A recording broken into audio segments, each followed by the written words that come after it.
morning. My name is April Rose D. Gabuna, and I'm here today to talk to you about steps in thesis writing.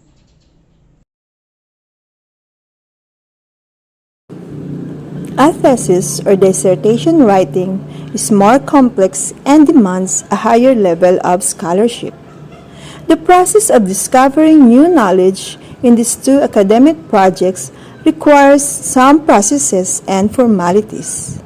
The three stages in the process, according to its presentation before a panel of experts, are title defense, proposal defense, and final defense.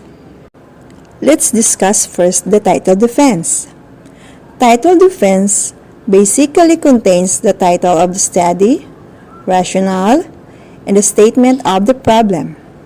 Second, the proposal defense. It includes the first three chapters of the thesis or dissertation.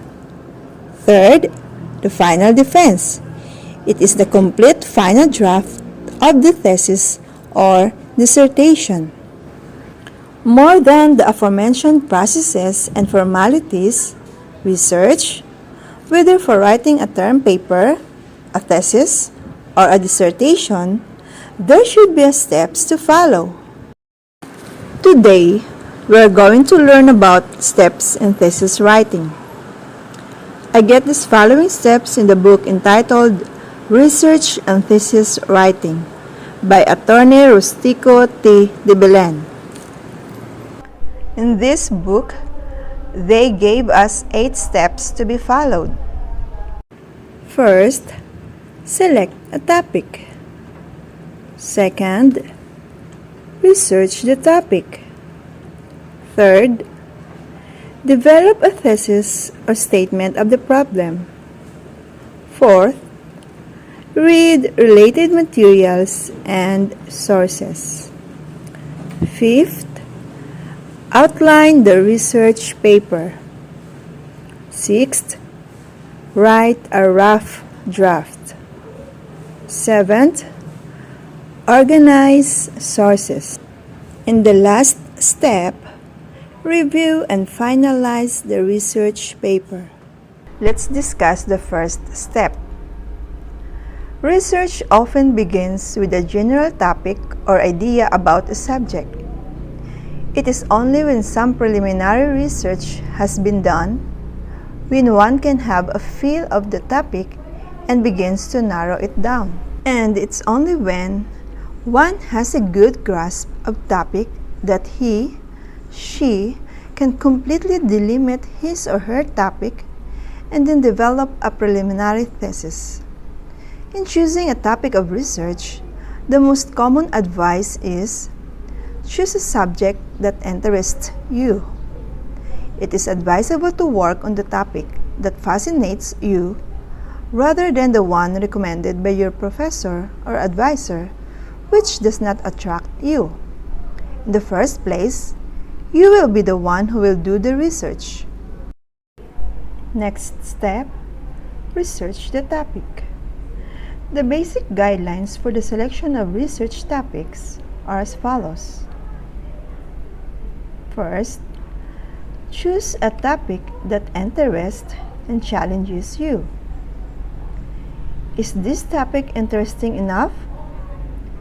Human nature tells us that your attitude towards the topic might determine the amount of effort and enthusiasm you put into your research and writing.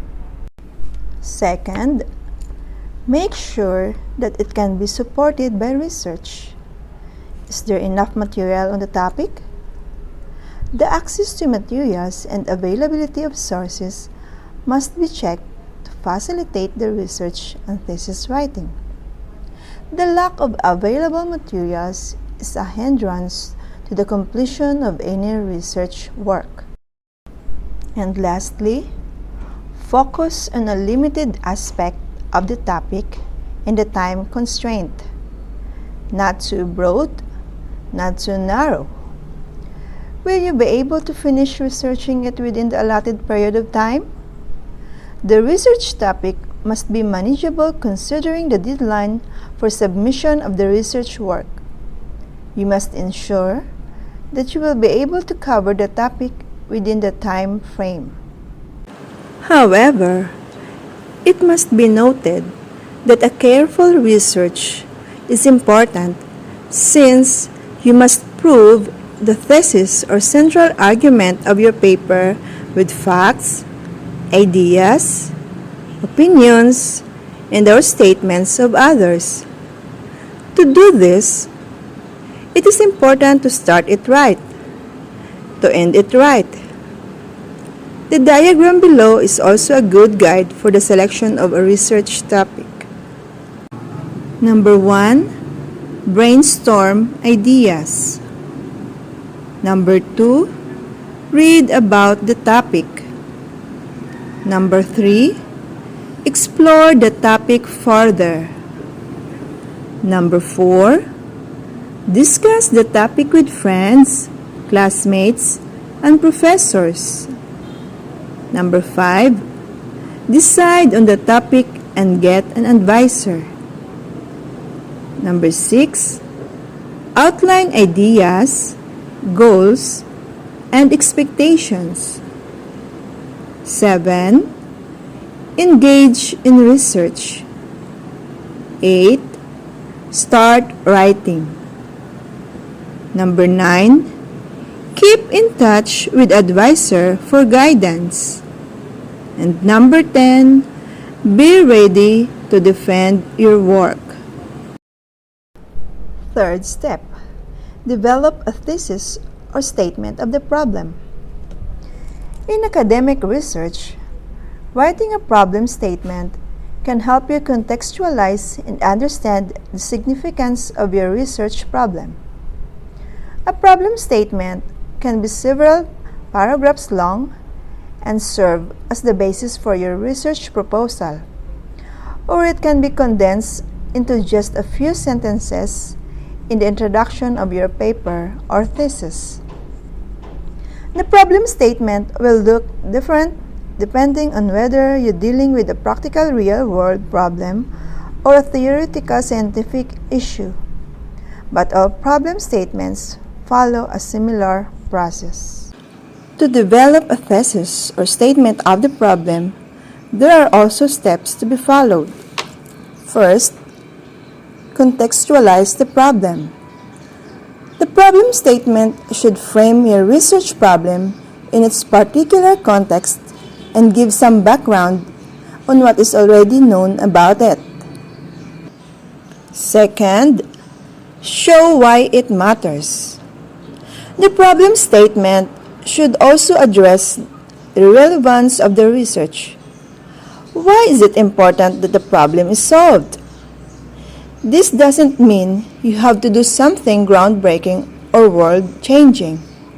It's more important that the problem is researchable, feasible, and clearly addresses a relevant issue in your field. And the last step to develop a thesis is set your aims and objectives. Finally, the problem statement should frame how you intend to address the problem.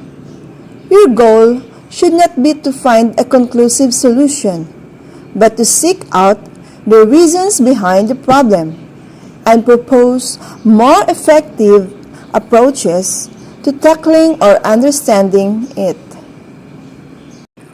Let's proceed now to the fourth step in thesis writing. Read related materials and sources. Why is it important to read related materials and sources? It is very important as you'll see concrete evidence about things you don't know the answer of. Reading articles can help you be aware of our world. Doing research in journals can also expand your imagination into creating and learning more. Knowledge is learned by reading about the topics which can help you in your research paper. The fifth step, Outline the research paper. An outline is a formal system used to develop a framework for thinking about what should be the organization and eventual contents of your paper. An outline helps you predict the overall structure and flow of a paper. An outline will show where you're going and how to get there. Use the outline to set goals for completing each section of your paper. We have also steps on how to create an outline. First, place your thesis statement at the beginning. Second, list the major points that support your thesis. Label them in Roman numerals. Third, list supporting ideas or arguments for each major point. Label them in capital letters. And last, if applicable, continue to subdivide each supporting idea until your outline is fully developed. Label them 1, 2, 3, etc. and then A, B, C. Sixth step, write a rough draft. A rough draft is a version of your paper that is complete but not polished. It's a good idea to write an outline before starting your rough draft to help organize your ideas and arguments. There are also steps on how to write a rough draft. First, choose a topic. Second, find information. Identify the issues related to your topic and locate books, articles, and reports that give you background information and more. Third, create and state your thesis. Fourth, organize your thoughts and notes. Fifth, make an outline. Sixth, find more information. This time, find content that supports your points. Seventh, write your introduction. Eighth, write the body of the paper. And last, write the conclusion of the paper. The purpose of a rough draft is to allow you to write your paper in the form described above and then edit it or revise it based on feedback from a tutor or the online writing lab. Getting feedback on your draft allows you to create a better paper and to become a stronger writer. The seventh step, organize sources. As you research, it's a good idea to organize your sources so you don't lose track of them. Citing them will be much simpler if you have all the publication information compiled in one place. Here is a sample chart that you can adapt to track your own sources for your research project. You might also want to add notes about the main arguments of each source so you can easily see where their ideas will fit within your own paper. And our last step in thesis writing, review and finalize the research paper. How to finalize the research paper? First, free your paper from any flaws, grammatical, punctuation, and spelling. Second, ensure that all of the parts contains the information needed. Third, assure that all the parts necessary for the research are included. Fourth, references are properly cited in the text and in the bibliography. Things to know in writing a thesis. Number 1. Understand the goal of a thesis. Number 2. Know the qualities of a good thesis. Number 3. Understand the structure of a good thesis. Number 4. Understand the language of a good thesis. And number 5. Know when to seek help for your thesis. The don't in thesis writing. Never plagiarize. Never falsify or cook up record or data. Do not use passive voice. Use active voice. Do not use words like quite, some, considerable, a great deal, etc. Do not use abbreviation not defined earlier. Don't present a conjecture as a fact. There you have it, the 8 steps in thesis writing.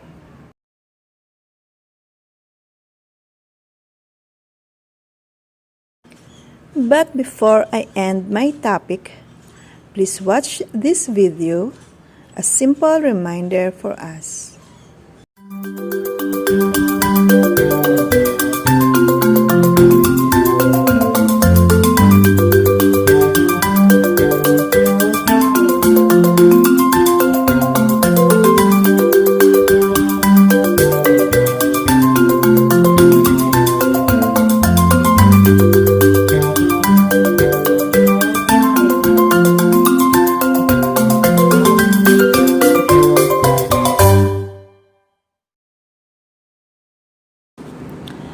Thank you, classmates, for listening.